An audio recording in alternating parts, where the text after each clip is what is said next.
52% jump. Not bad. What's your view on the Santander third quarter profit? Well, I guess an increase of 52%, certainly not something to be sniffed at for third quarter figures, but the markets were expecting some healthy improvements. This has really been driven by both Brazilian and British businesses, and I guess to a certain extent we've seen a reduction in bad loans provisions required for the Spanish business. I guess one of the worries that might be on the horizon is the dependence, to an extent, of the British business. That seems to be predominantly the key driving aspect here, and with the UK just skirting the outskirts of the Eurozone, you wonder how long the slightly stalling recovery that the Eurozone is suffering from might be before that affects some of the UK business. The European Commission doesn't seem too impressed with the Eurozone's prospects. More low inflation and unemployment on the cards. Is that the way you see it?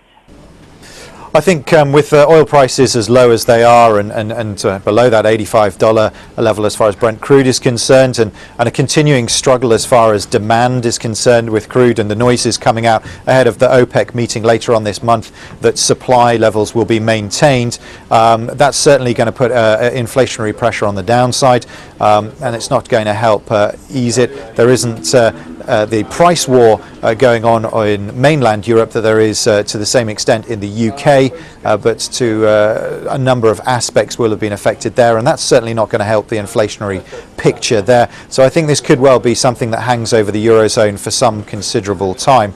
I think we look on a more global basis. I think inflation across the board will be an issue for a few months, quarters, and arguably years.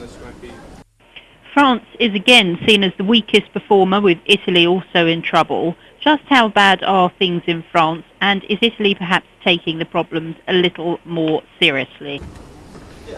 Well, I think the fact that the French government had to go back to the drawing board as far as their budget was concerned, and come back to the European oversight in regard for its approval does show how uninspired it was, rather falling in between both the left and the right, appeasing nobody, and certainly not really embarking on this sort of austerity and sort of landscape changes that I think markets would like to see.